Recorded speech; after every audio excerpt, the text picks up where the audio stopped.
बिस्मिल्लाहिर्रहमानिर्रहीम।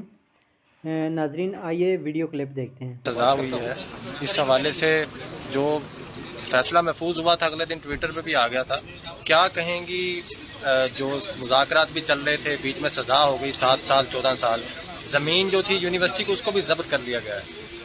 बिस्मिल्लाहिर्रहमानिर्रहीम। एक बात याद रखें, ये सज़ा आज सारे पाकिस्तान के हर उस बंदे को मिली है जो सच बोलता है, जो नमाज पढ़ता है या जो चर्च जाता है या जो किसी भी दीन से ताल्लुक़ रखता हो, लेकिन वो चोर ना हो, वो कातिल ना हो, वो बदमाश ना हो।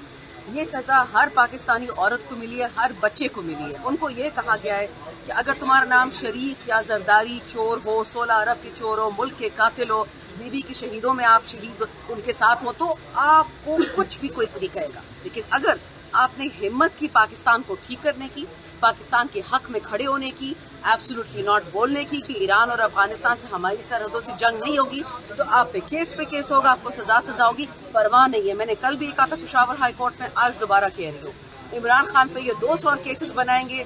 साहबजादा साहब, हम सारे आखिर तक खड़े रहें, क्योंकि लड़ाई पीटीआई की नहीं है, लड़ाई पाकिस्तान की है। पाकिस्तान बचेगा कि नहीं, या ये जरदारी बचेगा और नवाज, और या पाकिस्तान। हमारा फैसला बहुत क्लियर है, हम पाकिस्तान के साथ खड़े हैं। अच्छा, ये सज़ा आपको लगता है कि ट्रंप की जो हलफबर्दारी की तकरीब?